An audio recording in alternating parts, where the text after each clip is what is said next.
আসসালামু আলাইকুম, ওয়েলকাম জানাচ্ছি পরিমণি কিচেনে। আবারও হাজির হয়ে গেলাম ভীষণ মজার একটি রেসিপি নিয়ে।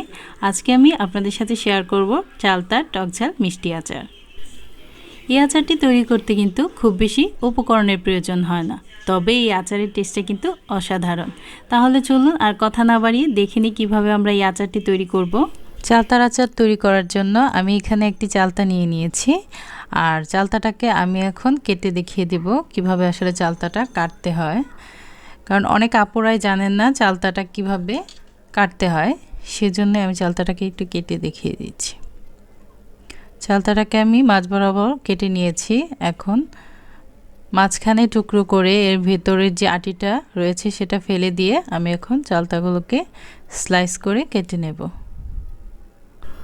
চালতাটাকে আমি যতটা সম্ভব পাতলা করে স্লাইস করে কেটে নেব।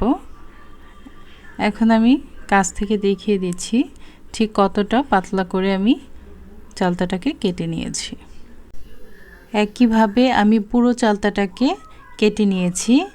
এখন চালতাটাকে ভালো করে ধুয়ে সেদ্ধ করার জন্য একটি পাত্রে উঠিয়ে নিয়েছি আর দিয়ে দিচ্ছি 1.5 কাপের মতো পানি।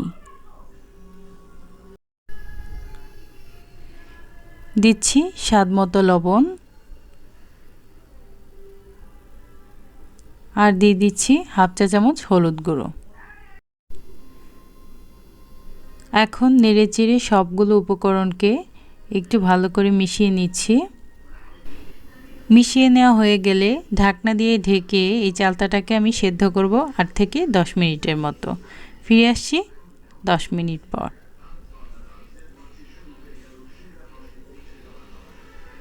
দশ মিনিট পর দেখতে পাচ্ছেন আমার চালতাটা কিন্তু ভালোভাবে সিদ্ধ হয়ে গেছে, সেই সাথে পানিটাও শুকিয়ে গিয়েছে।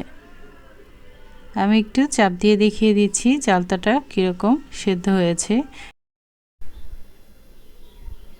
এখন আমি চুলায় একটি কড়াই বসিয়ে নিয়েছি আর এর মধ্যে দিয়ে দিচ্ছি 1/3 কাপ পরিমাণ সরিষার তেল, আর দিয়ে দিচ্ছি 2টো তেজপাতা আর 4টে শুকনো মরিচ।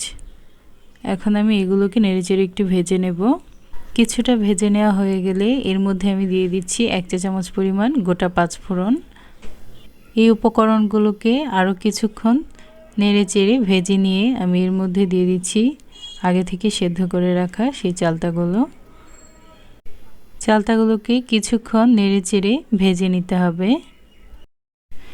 কিছুক্ষণ ভেজে নেওয়ার পর এর মধ্যে আমি দিয়ে দিচ্ছি স্বাদ মতো লবণ আর দিয়ে দিচ্ছি 1 চা চামচ মরিচ গুঁড়ো আর দেব 1/2 চা চামচ 5 ফোড়ন গুঁড়ো।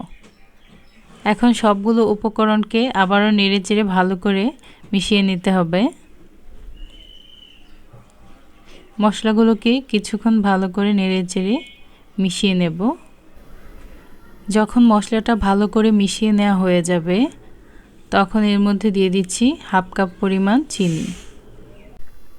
আপনারা চাইলে এখানে আখের গুঁড়ো ইউজ করতে পারেন। এখন আবারও নেড়েচেড়ে চিনিটাকে ভালো করে মিশিয়ে নিচ্ছি। চিনিটা যখন সম্পূর্ণরূপে গলে যাবে তখন আমি এই চালতাগুলোকে একটু থেতলে নেব।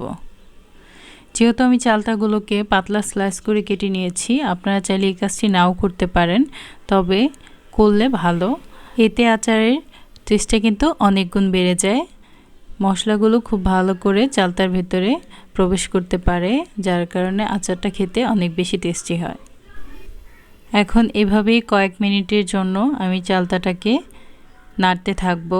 একটা সময় দেখা যাবে চালতার গায়ে লেগে থাকা ঝোলটা শুকিয়ে গেছে এবং তেলটা উপরে ভেসে উঠছে। তখন বুঝতে হবে আমাদের আচারটা তৈরি হয়ে গেছে। এখন আমি আচারটা নেড়েচেড়ে চুলা থেকে নামিয়ে সার্ভ করে নেব। এই তো তৈরি হয়ে গেল ভীষণ মজার টকঝাল মিষ্টি চালতার আচার। আচারটা দেখতে যতটা লোভনীয় লাগছে, খেতেও কিন্তু ততটাই মজার। আশা করছি আমার আজকের এই রেসিপিটি ভালো লেগেছে। আমার রেসিপিটি ভালো লাগলে অবশ্যই একটি লাইক করতে ভুলবেন না, আর আমার চ্যানেলটিকে সাবস্ক্রাইব করে আমার পাশেই থাকবেন। আজকের মতো এখানেই বিদায় নিচ্ছি। আবার দেখা হবে নতুন কোনো রেসিপি নিয়ে। সেই পর্যন্ত সবাই ভালো থাকুন, সুস্থ থাকুন। আল্লাহ হাফেজ।